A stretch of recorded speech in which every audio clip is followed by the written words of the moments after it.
Hello! Hi అండి అందరికీ. ఇక నేనైతే శనివారం ఉదయం అండి. ఇంకా ఏమిటి అనుకుంటున్నారా?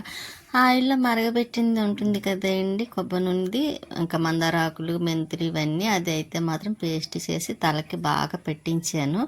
ఇంకా అది మనం పెట్టే వరకు ఇంట్లో కొంచెం గదిలో తడిగుడ్డలెట్టుకోవడం, కొంచెం చిన్న చిన్న పనులు ఉంటాయి కదా! అవన్నీ చేసేసి ఇక నేను ఫ్రెష్ అయిపోయి పైకైతే వచ్చానండి పువ్వులు కొయ్యటం కోసమని. ఎండ చూసారా చాలా ఎక్కువ ఉంటుంది, మామూలుగా కాదు. ఇంకా ఈ తెల్ల పువ్వులు అయితే చాలా రోజులకైతే మాత్రం పూసినాయి. కొంచెమే అంటే ఒక 5, 6 పూసుంటాయేమో అంతేనండి. ఇంకా మొత్తం ఉన్న పువ్వులన్నీ కోసేసి ఇంక పూజ అయితే శనివారం కదా, వెంకటేశ్వర స్వామి వారికి పూజ చేసేసుకున్నాను. స్వీట్ పడుకొని ఆలోచిస్తుంది. ఇంకా పెసరట్టు, ఉప్మా మన ఫేవరెట్. ఇంకా కొంచెం తినేసి అంతా తినలేదులేండి ఎక్కువ, నాకు సగమే తిన్నాను. ఉన్న సగం వదిలేసి ఇంకా మధ్యాహ్నం పాల ప్యాకెట్, పెరుగు ప్యాకెట్. ఇంకా కూర అయితే ఏమీ చేయలేదండి, కొంచెం హెల్త్ బాగాలేదు కదా. ఇంకా బయట నుంచి అయితే పప్పు సొరకాయ తెప్పించాను. ఇంకా ఇవైతే జున్ను పాలండి, ఆయిషా గారు తెమ్మని చెప్పారు. ఇంకా పాలు అయితే తీసుకొచ్చారు, పట్టుకెళ్ళి ఇవ్వాలి. అంటే ఇంకా తనే వచ్చి తీసుకుంటా అన్నారు. కాకపోతే ఇంకా వెళ్ళేదారే కదా, వెళ్ళేటప్పుడు ఇచ్చేస్తాను అంటే ఇంకా సరే అని ఫ్రిడ్జ్లోని ఎలా ఉన్నాయో చూస్తున్నాను అనమాట అండి. ఇంకా రైస్ అయితే పెట్టేసుకున్న, పప్పు సొరకాయ కూర అయితే చాలా టేస్టీగా బాగుందండి. నాకైతే చాన్నాళ్ళకి నచ్చింది. ఇంకా మామిడికాయ ఇలా ముక్కలు అయితే కట్ చేసి పెట్టాను. ఇంకా పెరుగు, ఇంకా ముందు రోజుదైతే పెరుగు కొంచెం ఉంది, ఇంకా అది ఇప్పటికైతే సరిపోతుంది. ఇంకా తర్వాత అది కట్ చేసి వేరే దాంట్లో వేయాలి. ముందుకైతే మాత్రం ఒకవేళ చాలా పెద్ద పెరుగు వేసుకుందామని అక్కడ పెట్టాను. ఇంకా రైస్ తినేసి స్వీటీ కొట్టి తినిపించాలి. అది కూడా చూసారు, అందరూ పప్పు అంటే చాలా ఇష్టం కదా. ఇంకా దానికైతే ఇదిగోండి నేను తినేస్తాను. ఇంకా స్వీటీకి కూడా పప్పును సొరకాయ వేసి పెడుతుంది. చూడండి ఈగలు తరుముతుంది. ఈ మధ్యన బాగా ఎక్కువైందండి. ఒక ఈగ కనిపించినా సరే అస్సలు ఒప్పుకోవటం లేదు. ఇంకా తిండి విషయం కూడా మర్చిపోతుంది. ఇంకా సరే నేను 2 దెబ్బలు ఆడుకో మాటలు అంటే అప్పుడు ఆఫ్ చేసింది మాట. నీకు అన్నం పెట్టేసాను. ఇక నేను మధ్యాహ్నం మీద కాసేపు పడుకొని లేచానులేండి. లేచేసరికి పడుకునేటప్పుడు ఎండగా ఉంది, లేచేసరికి వర్షం పడుతుంది. ఇంకా సరే అని కొంచెం టీ పెట్టుకొని టీ పెట్టుకున్నాను. తీరా చూస్తే స్వీటీ చూస్తుంది. దానికి వర్షం అంటే చాలా చిరాకండి, తడి ఉండకూడదు. ఇంకా వర్షం పడుతూనే ఉంది. ఇంకా 5 దాటుతుందండి టైం అయితే. అయినా సరే వర్షం పడుతుంది కదా. ఇంకా చూసారా వాతావరణం ఒక్కసారి చక్కగా ఉంది. కాకపోతే ఇంకా నెక్స్ట్ డే రేపు చూడాలి ఎండ ఎలా ఉంటుందో, చాలా ఎక్కువ వస్తుంది కదండి. ఇంకా నేనైతే గిన్నెలో అవి కొంచెం రైస్ ఉండిపోయింది, స్వీట్కి నైట్కి కావాలి కదా.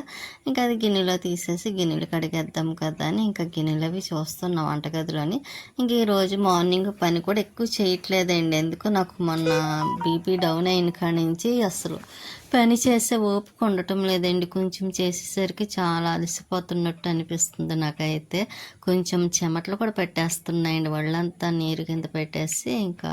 ఇంకా ఇది మీద పని చేయాలన్న ఇంట్రెస్ట్ కూడా ఉండటం లేదు. పని అయితే చాలా ఉందండి, నేను చేయాలి. కానీ ఇంకా చేసేటప్పుడు కూడా ఇవాళ అయితే నేను చాలా పనులు చేయాలి, వీడియో తీద్దామని అనుకున్నాను. కానీ ఏదో అంటారు చూసారు, ఒకటి అనుకుంటే ఒకటి జరుగుతుందని, అలాగైతే అయిపోయిందన్నమాట. ఈ హెల్త్ కొంచెం చాలా ఇదిగా ఉండడం వల్ల ఇంకా నేనేమి తీయలేకపోయాను. ఇంక ఈ రోజుకైతే సింపుల్గా ఇలాగ పెట్టేస్తున్నానండి వీడియో అయితే. ఇంకా గిన్నెలు అవి కడుగుదాం కదండి, అక్కడ కొంచెం వాటర్ వేసి కడిగేస్తున్నాను. ఇంకా కడిగిన గిన్నెలు అక్కడ పెట్టేద్దామని, అందులో ఎక్కువ లేవులేండి, ఒక 2 ప్లేట్లు ఉన్నాయేమో స్వీటీ నేను తిన్నవి. ఇంకా అవి కడిగేసి అడిపి బార్లించేద్దాం కదా అని, అదేంటి పెట్టేద్దాం కదా అని నేను అక్కడైతే ఒకసారి కడిగేస్తాను. మళ్ళీ కొంచెం అంతా ఆరిన తర్వాత మళ్ళీ అక్కడ పెట్టేసి మళ్ళీ ఒకసారి క్లాత్ శుభ్రంగా నీట్గా తుడిచేస్తాను. నేను మీరు అనుకోవచ్చు వాటర్ కదా అని, లేదు కొంచెం వాటర్ ఉన్నా ఇంకా సింక్లోకి వచ్చేస్తుంది. నేను అన్నీ సర్దిన తర్వాత క్లాత్ అక్కడ కొంచెం క్లీన్ చేసేసుకుంటానండి. అందుకే నాకు అంత ప్రాబ్లం ఏమి అనిపించదు. మరి ఎక్కువ ఉన్నాయనుకోండి టబ్బు తెచ్చి స్టవ్ పైకి పెట్టి ఆడ పెట్టేస్తాను, అందులో వేసేస్తాను. ఇదివరకు అయితే స్టూల్ పెట్టి స్టూల్ మీద వేసిద్దాను. అదేమయ్యేదంటే వాటర్, మనం కడిగి పెట్టిన వాటర్ అంతా కొంచెం టబ్లోంచి జారి కిందకి పడతాయి కదా. ఇంకా మొత్తం ఫ్రిడ్జ్ కాడి నుంచి అదంతా చెమ్మగా అయిపోతుంది. ఇంకా అందుకే అలా పెట్టడం కన్నా ఇలాగ స్టవ్వే కొంచెం ఒక పక్కకు పెట్టేసి టబ్ అక్కడ పెట్టి వేసేసుకుంటే గిన్నెలు బెస్ట్ కదా. లేకపోతే టబ్ లేకపోయినా స్టవ్ పైకి పెట్టి కొంచెం గిన్నెలు అక్కడ అలా పెట్టేసుకున్నా సరిపోతుంది కదా. నేను ఈ మధ్యన అయితే ఇలా చేసేస్తున్నానండి సింపుల్గా. అయితే మాత్రం నా ఫేస్ చూసారా చాలా నీరసంగా ఉన్నట్టు అనిపిస్తుంది. మామూలుగా కదండి, నాకైతే చాలా నీరసం. మామూలుగా అంటే చెప్పలేను కానీ అంత నీరసంగా ఉంటుంది అన్నమాట. కొంచెం పని చేసినా సరే ఇంకా అవి కడిగేసి ఇంకా తప్పదు కదండి, ఇంకా చిన్న చిన్నవన్నీ చేసుకోవాలి కాబట్టి ఇంకా అలా చేసేస్తున్నాను. హెయిర్కి అది రాస్తానండి నేను. మందారాకులు ఒకటి కాదు, అందులోని చాలా వేస్తాను కదా. మెంతులు, కొంచెం రైస్, ఇంకా తులసి ఆకులు, మందార పువ్వులు, తమలపాకు ఇవన్నీ వేసి మన హెయిర్కి పెట్టుకుంటే హెయిర్ కూడా చక్కగా బాగుంటుంది. ఎదరైతే నాకు చిన్న చిన్నగా వస్తుంది కానీ హెయిర్, అదే నేను అలా చేయకుండా మామూలుగా తస్తాను చేస్తాను అనుకోండి ఇంకా హెవీగా హెయిర్ ఊడిపోతుంది. కానీ ఇలా రాసుకుంటే మాత్రం కొంచెం పర్వాలేదండి.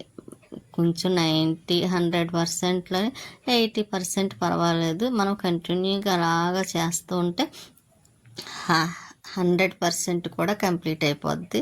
మొత్తానికి ఊడతాయండి. ఇంకా దానికి తోడు ఆయిల్ కూడా రాసుకుంటాం కాబట్టి కొంచెం బాగుంటుంది.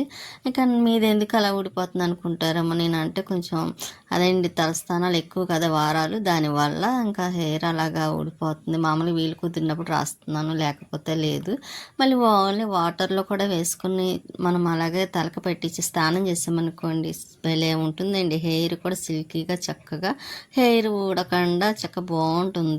కాకపోతే ఈ మధ్య నాకు కొంచెం ఒకటి ఉంటే ఒకటి ఉండటం లేదండి. కరివేపాకు ఇవన్నీ వేస్తాం కదా, అందులో ఈ మధ్యన మందార ఆకులు కూడా పువ్వులు కొంచెం తగ్గిపోయినాయిలేండి. దానివల్ల నేను కొంచెం తలకి అలా పట్టించడం కొంచెం కష్టం అనిపిస్తుంది. కానీ లేకపోతే కంపల్సరీ నేను వాటర్లో మరగబెట్టి అలా ట్రై చేస్తాను. ట్రై చేయడం కాదండి, రాస్తాను కూడా. మీకు కూడా అలా కొంచెం ఇంట్రెస్ట్ ఏమన్నా ఉంటే చేసి చూడండి. ఒకసారి చేస్తాను మీకు తెలుస్తుంది కూడాను.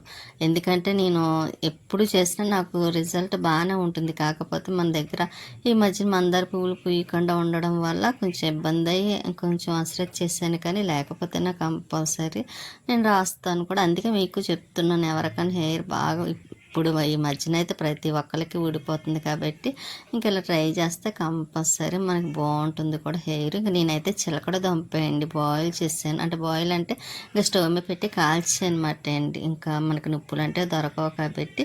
కానీ ఇలా నాకు ఈ చిలకడ దుంప కన్నా వైట్ దుంట చూసారా, అదైతే చాలా ఇష్టము. కానీ అది కాల్చుకుంటే మరీ టేస్ట్ ఉంటుంది కూడా. ఇంక 2 దుంపలు ఆడబెట్టుకుని స్వీటీ నేను తినేసి, ఇదిగోండి స్వీటీకి అయితే రైస్ కలుపుతున్నాను. పెరుగు వేసి అన్నం పెట్టేద్దాం కదా అని. దానికి ఇంకా పెరుగన్నం మన ఇష్టంగా తింటుందిలేండి. మధ్యాహ్నం అయితే పప్పును సొరకాయ వేసుకొని తిన్నది కదా. ఇప్పుడైతే పెరుగన్నం చూసారా ఎలా చూస్తుంది, అందమైన రాక్షసి. నాకు బీచ్లో ఆడిందే గుర్తొస్తూ ఉంటుందండి. దీన్ని చూస్తే ఎంత టాలెంట్ ఉందా స్వీటీకి అనిపిస్తుంది అన్నమాట నాకైతే. అది ఈత కొట్టే విధానం అంతా చూస్తుంటే. ఇంకా స్వీటీ అయితే రైస్ తినేసింది. ఇదిగోండి పడుకుందన్నమాట.